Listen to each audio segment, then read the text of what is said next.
Maestros y maestras, ¿qué tal? Muy buenas tardes, muy buenos días, o dependiendo de la hora en que estén visualizando del respectivo material. Pues bueno, para empezar, espero y se encuentren muy bien. Y pues quería hacer como primera pregunta, ¿cómo están el día de hoy?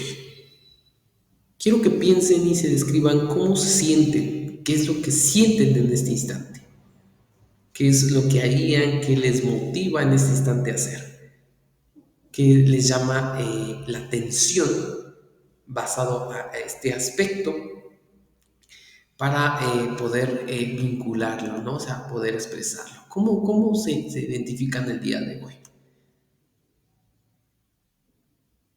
¿Qué es lo que sienten? ¿Cómo generan ese equilibrio, ¿no? ¿Cómo generan ese vínculo? ¿Cómo generamos esta emoción? ¿Cómo nos sentimos el día de hoy? Canalicemos esta parte de poder identificar esa situación para poder sentir y lo que generamos todo en este equilibrio. ¿Qué tan importante es estar y sentir lo que siento en ese instante? ¿Por qué referimos mucho en este aspecto? Porque en algunas circunstancias a veces es complicado, ¿no? Sintamos esa parte en el cual, ¿qué es lo que me está pidiendo mi cuerpo el día de hoy? Mi mente. ¿Qué es lo que me está exigiendo? ¿Qué me está generando? ¿Qué me está vinculando para obtener este resultado? ¿Cómo me siento el día de hoy? Menciono mi nombre y me pregunto, ¿cómo estoy? Por ejemplo, en mi caso, ¿no? Como ejemplo, ¿cómo estamos el día de hoy, Cristian? ¿Qué es lo que sientes? ¿Qué es lo que fluye? ¿Y qué te hace sentir ese aspecto? Tomemos un tiempecito para sentirlo. Enfóquense nada más en ustedes y no existe nada más, no existe otra cosa más que su propio pensamiento, nada más que su propio sentir, su propio equilibrio y su propia sensación que les ayude a generar ese equilibrio. Pasando a eso, pues es muy importante poder canalizar todos estos factores y que de cierta manera el poder expresar nuestros sentimientos a veces es complicado. A veces en algunos contextos nos podemos sentir o no libres basado en nuestra propia expresión en punto hacia al aspecto del desarrollo cotidiano, ¿no? Y que en algunos contextos pues nos han catalogado en el cual existen sentimientos censurados, ¿no? Entonces, continuamos con el siguiente tema en el cual generamos todo este punto, ¿no? Algunos sentimientos censurados, perdón, socialmente son. Empezamos con un término en el cual vamos a conocer como la rabia y que de cierta manera aquí vamos a entrar como en un debate, ¿no? Que sería sí o no cierto. De hecho, pues ya lo vamos a platicar cuando tengamos la clase bueno, no presencial, sino virtual, en clases sincrónicas, para poder ver qué tanto o no es cierto esto. Por ejemplo, la rabia, más en mujeres que en los hombres. Ese es uno de los sentimientos censurados. Otro de los sentimientos censurados también puede entrar el temor, que es más en los hombres que en las mujeres. La envidia entra en ambos, el rencor entra en ambos, la inseguridad en los hombres, sobre todo en el área laboral, la valoración abierta de uno mismo en ambos, ¿no? Pues basando este punto de contexto, dice que de cierta manera no existen conductas o expresiones únicas relacionadas en cada afecto. No existe una sola forma correcta de expresión, ya que hay variados puntos diferentes para manifestarlos. Este estilo de cada uno, por ejemplo, va dependiendo de la importancia del proceso de aprender o expresar lo que sentimos, que especialmente son emociones como la rabia y que hagamos de manera de no dañar a los demás. Y esto es importante transmitírselo o mostrárselo con el propio ejemplo, ¿no? A los niños desde pequeños, a los niños, las niñas. No es lo mismo un bebé que un adolescente, ¿no? De hecho, son muy distintos de manera en la cual podemos pedir o recibir afecto. Entonces,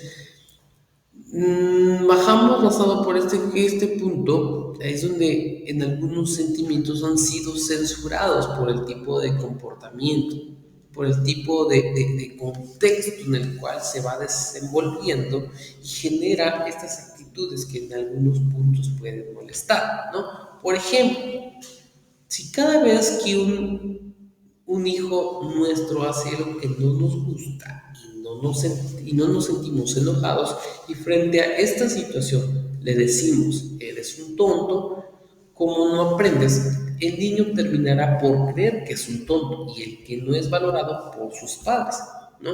Si frente a la misma situación que nos provoca rabia, les decimos a nuestros hijos, a mí me pasa que ciertas actitudes tuyas me molestan, ellos pueden diferenciar entre algo que hicieron de manera incorrecta y el valor de sí mismo como persona. Entonces, es muy importante. ¿Por qué lo abarco en este punto en general, como les había mencionado? Porque de cierta manera, en el transcurso de nuestro crecimiento, de nuestras experiencias, nos han inculcado ciertas ideologías en el cual puede ser que aún lo apliquemos o ya hemos modificado.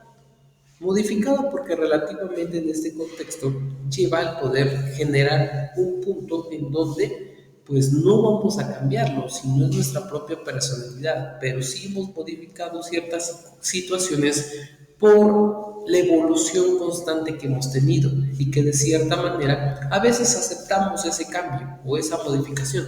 En algunos casos a veces no aceptamos y es muy complejo el poder establecerlo o distribuirlo de cierta manera. Entonces, es muy importante poder indagar en este contexto porque aquí es donde vamos a generar una expresión de sentimientos y que de cierta manera es como nosotros lo expresamos, cómo lo manejamos y que eso lo vamos a inculcar, ya sea a nuestros niños, ya sea a nuestros hijos, ya sea a quienes nos rodeen, para poder comprenderlos y entenderlos en su momento, porque eso es algún punto complicado. Y aquí es donde empezamos todo este conflicto en relación, ¿no? En donde cómo expresamos los afectos a nuestros hijos, quienes tengamos hijos, quienes no tienen, cómo lo expresamos a quienes nos rodean, hacia los pequeños, ¿no? Una buena relación, por ejemplo, afectiva con los padres es una necesidad de todo hijo, de todo factor independiente de la etapa del desarrollo que vive. Este factor es natural basado en una necesidad en la cual viven y esta necesidad es una forma en que reclama siempre una forma de ser expresada. Estas maneras de expresión de afecto varían de una familia a familia y que también varían dependiendo al ciclo vital, ¿no? Al ciclo vital en el cual se va desenvolviendo y que mediante eso generamos toda esta expresión del ejemplo del cual hablábamos anteriormente, en donde dicha forma en la cual ocupamos el lenguaje es muy importante en la educación. No es mismo decir eres un flojo a sacarás beneficios si haces tus tareas. Es muy diferente y el tono, perdón, con la forma en cómo lo expresamos. Eres un flojo a sacarás beneficios si haces tus tareas. O sea, hay una forma en cómo expresamos el contenido al cual le debemos entender la importancia de poder ser responsables, pero al mismo tiempo generar ese factor de información hacia que aprendan mediante ejemplos, que aprendan mediante no estar repitiendo una y mil veces una instrucción, sino que tendrá que la forma en cómo intuirla y manejarla de una forma en que sea afectuosa, un contexto afectuoso que evidentemente tiene que ver con algo más que palabras. El afecto, por naturaleza, se va sintiendo en el cuerpo y se transmite muy directamente con un cariño corporal, un gesto o un abrazo. Y muchas personas cuyos padres no se comunicarán con este factor corporal. Entonces es muy importante poder indagar para poder tener este factor de la infancia y la adolescencia, conocer todo este aspecto en esta etapa que lo podemos catalogar entre los 12 a los 20 años, que es donde existen diferentes y muchas variadas características que hacen que durante la infancia y la adolescencia existan cambios de humor, existan cambios de temperamento, existan muchos cambios durante la expresión de sentimientos, que en estas etapas se limitan a veces en muchas circunstancias, ¿no? En este caso, por ejemplo, expresar los afectos, también hay un punto importante en el cual debes conocer el saber reconocer los afectos, cómo acogerlos a quienes nos rodean o cómo acoger a nuestros niños o nuestros hijos, porque durante esa etapa de la vida de un niño es natural que sean los padres y las madres quienes descifren cuáles son los estados afectivos de sus hijos, principalmente a través de las claves no verbales, el llanto, las quejas, la expresión, el rostro. Que en este caso, hablar de la infancia y la adolescencia es conocer tres ámbitos muy importantes: el ámbito físico, el ámbito cognitivo y el ámbito psicosocial, que son tres globitos muy importantes el que nosotros debemos identificar, porque aquí es donde vamos generando una evolución y que existen varios autores que representan mediante estas tres evoluciones en donde ayudan a este contexto de poder generar esta expresión necesaria basado a poder indagar a puntos de medida que ayuden a crecer y que en este caso identifiquemos tipos de sentimientos y cómo darles como el respectivo acompañamiento o la respectiva aspecto hacia lo que en realidad quieren, ¿no?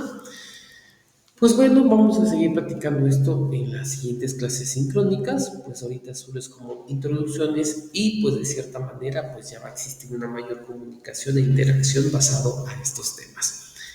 Les deseo mucho éxito, mis queridos maestros, y pues estamos a la orden por cualquier duda que deseen. Yo sé que van a salir bien y pues cualquier duda, cualquier aclaración, pues es algo muy importante para mí. Cuídense mucho, mis queridos maestros y maestras. Es un placer vincularme o estar en su proceso de capacitación mediante su crecimiento profesional, en el cual me siento muy contento. Les deseo mucho éxito y pues cualquier duda o cualquier pues opinión o sugerencia que también tengan, estamos abiertos a ello. Pasen una excelente tarde, día o noche y éxito hasta donde ustedes se encuentren y un abrazo. Hasta pronto.